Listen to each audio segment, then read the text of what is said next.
hidayah merupakan sesuatu yang penting. Bagaimanapun banyaknya dosa dan kesalahan yang telah dilakukan oleh seseorang, tidak seharusnya menyebabkan ia putus asa dari rahmah Allah.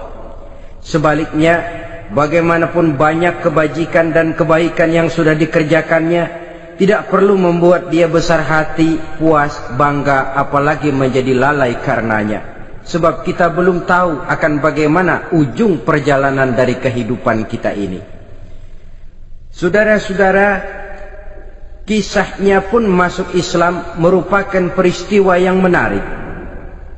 Pada satu hari, dengan pedang terhunus, Umar bin Khattab menuju Darul Arqam, tempat di mana baginda Nabi biasa berkumpul dengan para sahabat.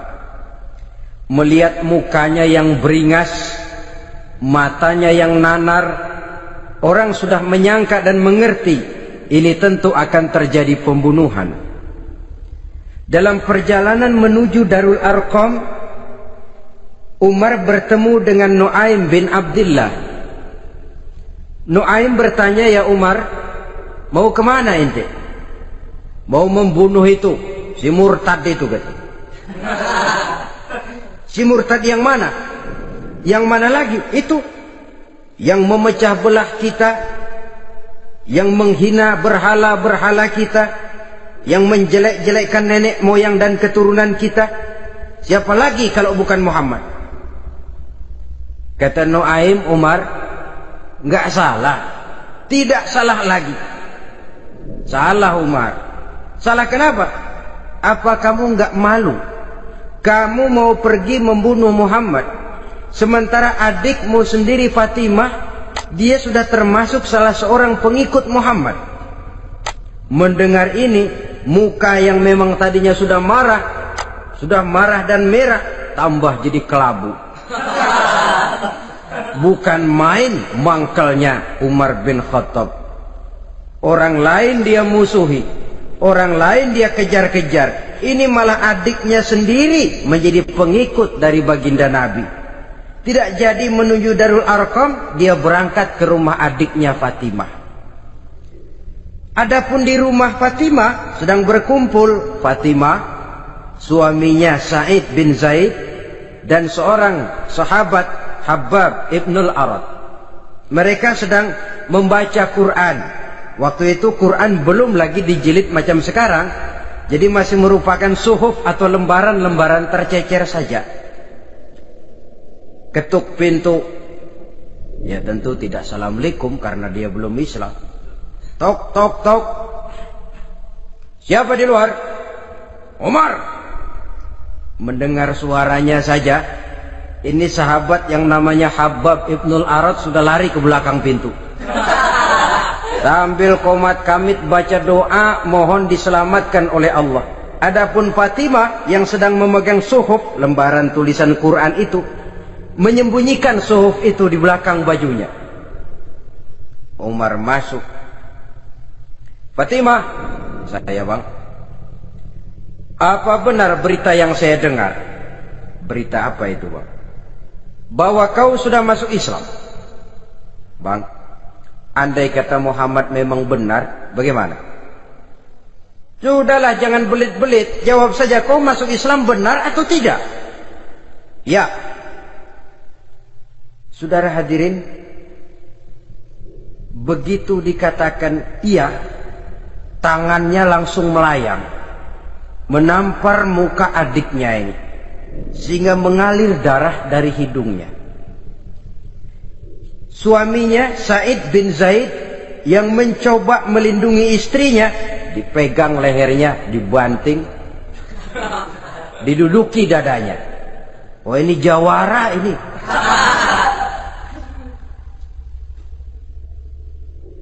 Namun pada saat sedemikian, suara kebenaran terpantul dari mulut Fatimah, adik dari Umar bin Khattab ini. "Umar, apakah engkau memukul orang yang bersaksi bahwa tidak ada Tuhan melainkan Allah dan Muhammad Rasulullah? Apakah engkau menganiaya seseorang yang terpanggil untuk mengikuti kebenaran? Manusia macam apa engkau, Umar?" Saudara, memang dia orang keras, tapi hatinya mudah menerima kebenaran. Sehingga mendengar kalimat adiknya ini tercenung dia sejenak, melongok, bengong kata anak sekarang.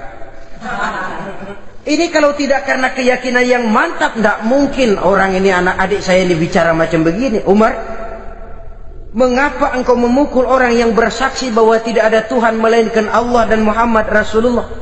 Mengapa engkau pukul orang yang mengikuti kebenaran, menerima hidayah dari Allah?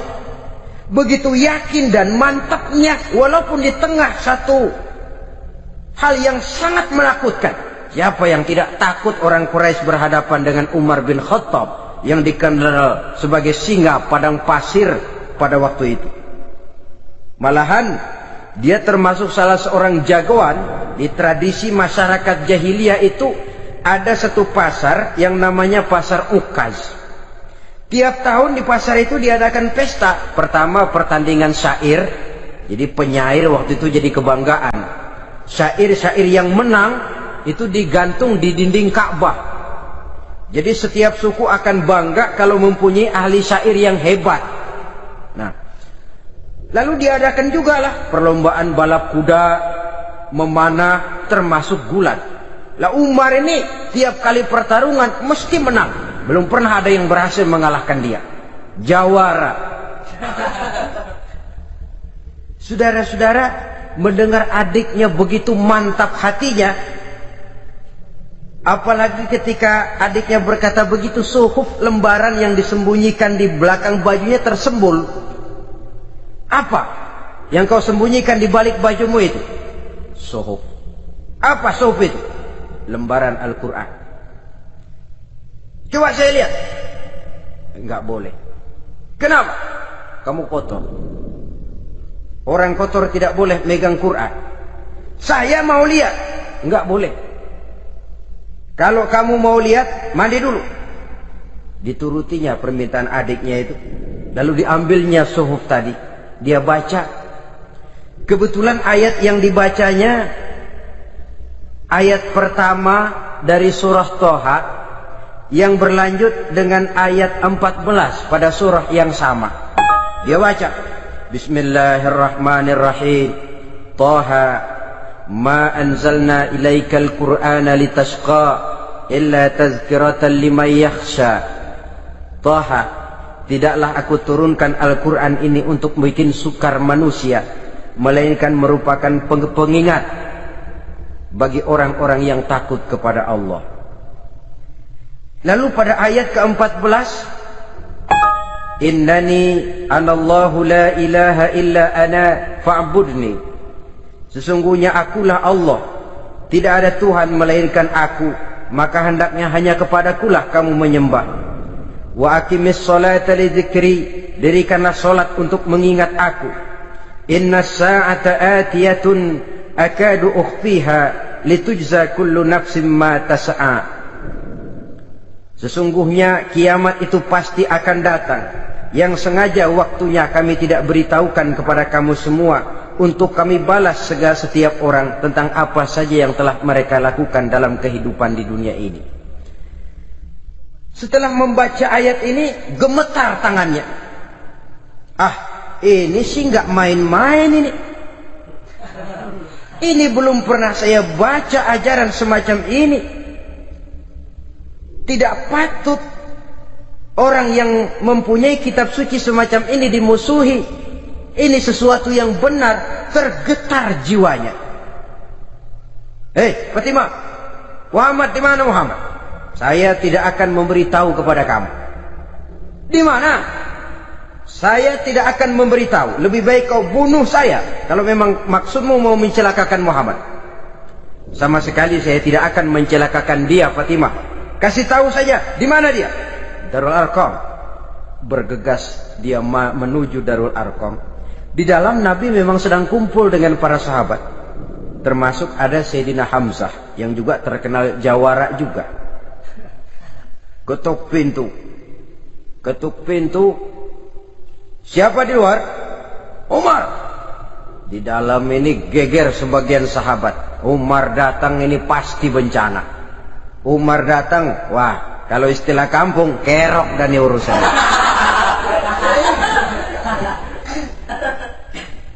Tapi baginda Nabi menenangkan mereka. Tenang, mudah-mudahan ada hikmahnya.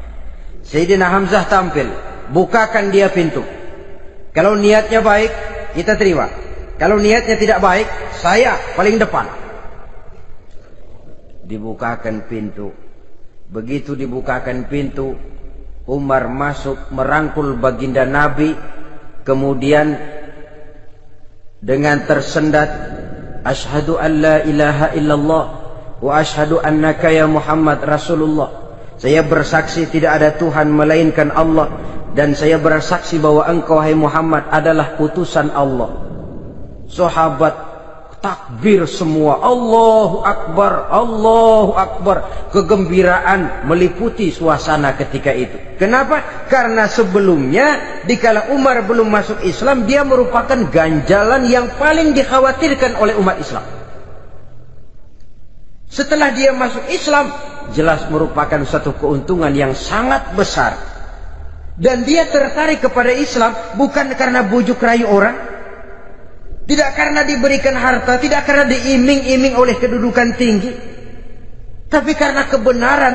Hidayah menembus hatinya melalui wasilah ayat dalam surah Thaha yang dibacanya melalui suhuf yang dipegang oleh adiknya tadi. Sejak saat itu berubah 180 derajat Umar bin Khattab radhiyallahu anhu. Tetapi tetap dengan sifatnya.